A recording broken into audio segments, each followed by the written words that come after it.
The COVID-19 pandemic for some proposed an opportunity to reflect on the past. Artist Nethmie Hetti spent 300 days of the pandemic drawing and reminiscing of places she traveled to across 37 feet of a toilet paper roll.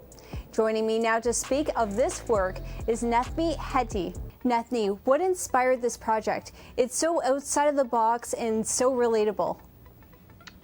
So I actually used to draw on napkins for like the past 10 years actually. And basically what happened was when the pandemic started, I was stuck in Australia and I ended up having this toilet paper roll that I was like eyeing, and I thought to myself, I'm going to take this with me because there was a toilet paper shortage at the time and everyone was like just hoarding it.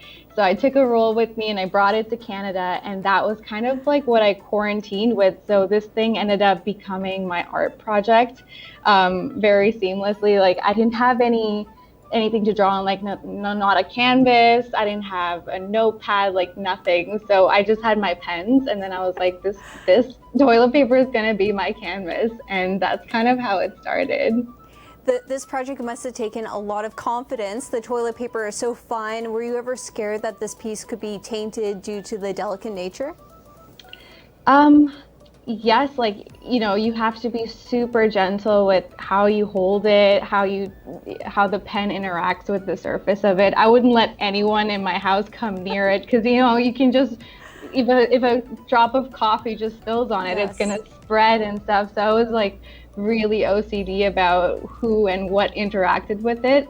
There are like a few areas, if you really look closely, where like there is almost like a tear at the bottom, and that was me doing it on purpose because after 300 days of drawing, you get so annoyed with spending so much time with your own piece of art that I was like so frustrated in some moments. I'm like, what would happen if I just tear it? And I did like a couple of times just from the madness of spending so much time with this toilet paper roll. But other than that, yeah, you just have to be super gentle with it. Again, with the delicate nature, you must have been pretty worried about what kind of tools that you used. Which tools did you decide to use and why? I just used a basic micron pen that has a really small, fine tip. And I found that it was just, the texture of toilet paper actually has a wave on it. So it's very absorbent, but not in a way that you see anything spreading or splotching. So I felt that the ink kind of worked really well with what I had. And just, making sure that my style is kind of scribbly, stippling kind of line art. It's not so much clean cut, and there's just a lot of, even if there's a mistake, you can't really see it just because I fill in a lot of it with very tiny scribbles. So it just kind of worked out so that when you look from far, it still shows the cityscape. But I think the main thing was making sure, because this is one continuous roll, that I didn't actually tear one of the, because there's tiles in the toilet paper, so just like ripping from the middle was probably the scariest thing, because if it breaks, then it's not as cool anymore.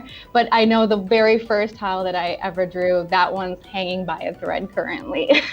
You got more maybe closer to the middle or closer to the end of this toilet paper roll. Were you rolling it from the other side just to preserve it, or was it kind of spread out across the room? I actually ended up folding. So as I would go, I would have half of it fold over, and then the other half would be kind of spread out, so I can just focus on one tile each, because otherwise it gets a bit intimidating too. Sometimes, you don't know how long there is left either. So I would like roll it out completely to see how many feet are still, waiting for me to draw on. It would be like 20 feet left. I'm like, oh great, that'll just take 200 more days, that's fine. At what point did you kind of get exhausted with this and you're like, oh my gosh, how much is left? Do you know which day? Was it closer to the 100th day, the 200th day? Well, I think just living through a pandemic kind of helped create this piece, to be honest, because I'm usually running around a lot. I have a pretty, I don't know, I feel like I travel a lot and stuff. So this really made me force myself into staying in one place and just dedicating myself to draw, which wouldn't usually be the case because I would just be super distracted with other things. So I think by day, 250 or something, I was probably getting pretty annoyed with the fact that this is my social life. It's just, just spending evenings drawing. But I'm honestly very grateful for the stillness that quarantine and in a way the lockdown brought as well, just because you're just able to focus on a lot of things that you just wouldn't have the time and patience to do otherwise. Now, a toilet paper roll is not the first thought that it would probably come to my mind after you said I used to scribble on napkins. Have there been any other objects that you've scribbled on? Maybe a banana, some fruit? Yeah. You can't leave any fruit lying around. No. Like, it's going to be drawn on. I actually have drawn on a banana. It's really fun, actually.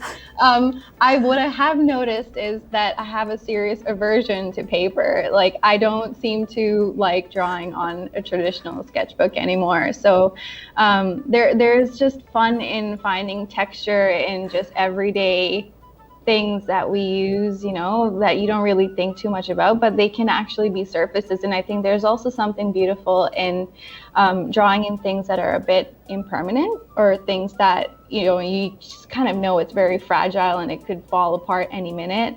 Like a banana, it can rot in a day, but that piece of art is just going to stay there for that one day, and it's going to, you just appreciate it for the time that it's there. What kind of attention have you received? What's been the feedback? It's been overwhelming. It's been so nice. Like, I put this out last week and I've just gotten so many just, direct messages from people being like, this is like, did you do this? And I'm like, yeah, I think so. And just so much support, because I would post on Instagram stories my process and behind the scenes and stuff, and people have been following along with me, which I'm just so grateful for. In your work, there's a lot of Gothic and futuristic architecture. Are these all from memory, and how much is purely imagined? The print looks very, very full and layered. Well, it's actually from my travels throughout Europe. So I did a backpacking trip in 2017, and I actually tried, everyone that is 21 years old and goes to Europe decides to go to every possible country that they can tick off. So I ended up just going to a lot of places and, just reminiscing about some of my travels is kind of what fueled a lot of the art that's showcased on the toilet paper. So there's a lot of places that I have been to, and also a lot of places where in Europe I wish I went as well. So, it's basically, it has a bit of a personal touch as to, memories I've had in places and stuff like that. But there's actually, in the landscapes, you'll see there's a mixture of architecture and also natural landscapes, just to kind of create a very holistic view of what my travels to Europe felt like. It wasn't always cityscapes. There was a lot of, lakes and ocean views and just so much beautiful architecture as well. So everything kind of threads together to create this panoramic canvas. So was there any planning as you were going tile to tile, or were you just scribbling away? Scribbling away. I, of course, had reference photos just because I'm not at all, I don't have a very good memory. I wish I drew this thing by memory, but no, I had to use a lot of reference photos for, composition and structure. Are there any similar projects that you've begun, or is this an artist secret? In terms of like something similar to the toilet paper roll? Yes. I feel like I always have, a side hustle going on, and none of them ever relate to each other. This one feels like it took a long time, and it feels like I would like to eventually work on something similar to this again, but this is one of maybe many, or maybe it's the only one I ever create. I don't think I'm very sure about where that's gonna go, but I do know that I don't want to touch a pen or a toilet paper roll to draw on for the next few months or so. I do need a break, but then who knows, maybe there's the second one coming on. Are there any places still on your bucket list to go? I know that you mentioned a few places that you visited. Can you name all the places that are, I guess, on display on the toilet paper roll, and some places that you'd want to go to in the future?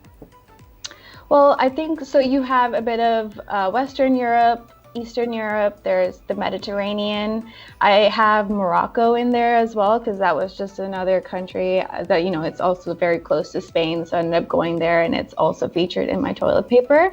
I think Spain is probably the most featured country in the toilet paper roll, just because I was obsessed with being there, and same with Italy. So there's a lot of anyone that, you know, takes a look at this, hopefully in the Escape Roll Instagram account, or maybe one day in a gallery, will notice that there's a lot of places that are very, you know, touristy, and then there's also places where you would be like, oh, this isn't here, and it's just more of an off the beaten path kind of place.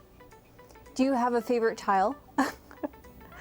I think I do, and I think it's the Sagrada Familia in Barcelona. I think that took quite a long time to do, because I wanted to make sure the proportions were right. And, you know, Gaudi's style is very much scribbles in real life, in a sense, and he does a lot of biomimicry. So it took a while for me to just make sure that, you know, I didn't make any mistakes, because of course, if you do, it's really hard to fix it. Now, I know that you're mentioning it took a long time to do that tile. Do you know how long, or like the average time per tile? 2 to 3 hours per tile, I would say. Wow, okay, that is a lot. Are there any artists who inspired your work?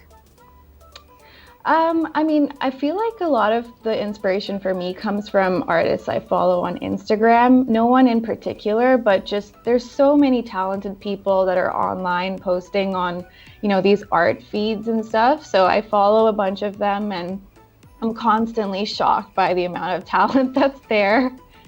But yeah, in particular, there's no one that really inspired this particular style, because I have always drawn this way. Well, it looks so beautiful. Thank you, Nethmie, for joining us today. It was a pleasure. Thank you. And thank you for all of you at home for tuning in. This is Inbox with Julia Cosby on TAG TV.